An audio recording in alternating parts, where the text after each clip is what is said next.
V roku 2014 sme zareagovali na výzvu Nitrianskej komunitnej nadácii, a to projektom Kaviarnička nás spája.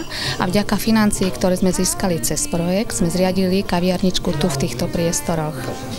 Zámerom tejto kaviarničky je, aby prešli naši klienti výcvikom zručnosti kaviarenského typu. Takže na jednej strane nám tieto priestory poskytujú také ako výcvikové miesto a na druhej strane kaviarnička je vlastne miestom, kde sa stretávajú naši obyvatelia zariadenia s obyvateľmi miestnej komunity. My sa snažíme sa aktívne zapájať do všetkých akcií, ktoré organizuje Domov sociálnych služieb Kreatív, a takisto sa snažia zamestnanci aj deti Domov sociálnych služieb Kreatív sa zapájať zase do obecných akcií.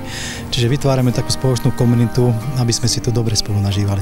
Sme zariadenie sociálnych služieb v zriaďovateľskej pôsobnosti Nitrianskeho samosprávneho kraja.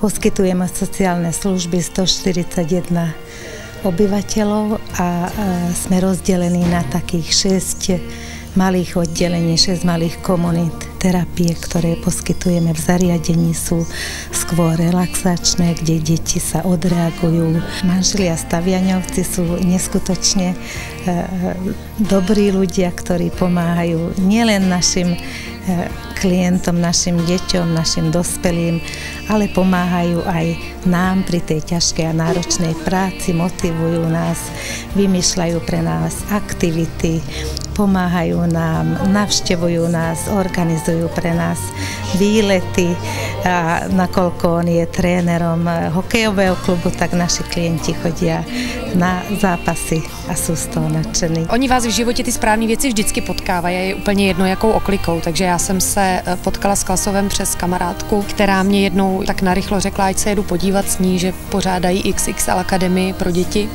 V Klasově já jsem si pod dětma představovala samozřejmě klasický děti, jakože děti, a tak jsem se šla podívat a byla jsem strašně překvapená a chytilo mě to, od té doby jezdím do Klasova víceméně nějak pravidelně.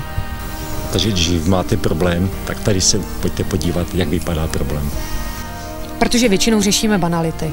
Opravdu, jako v porovnání s těma dětma, když se podíváte, jaký jsou tady postižení, jaký jsou tady handicapy, tak to, co my v běžném životě řešíme, tak jsou opravdu banality. No, je to ohromně obohacující v tom, že ty děti mají v sobě strašnou spoustu lásky a citu a dokážou být vděční za věci, kterými si ani neuvědomujeme, že je to pro nás nějaký plus, nějaká deviza, že je to pro nás nějaká nadstavba. My to bereme jako samozřejmost a ty děti to berou jako ohromný svátek. Jsme členy klubu dárců. Podporujeme dobré nápady pro Nitro.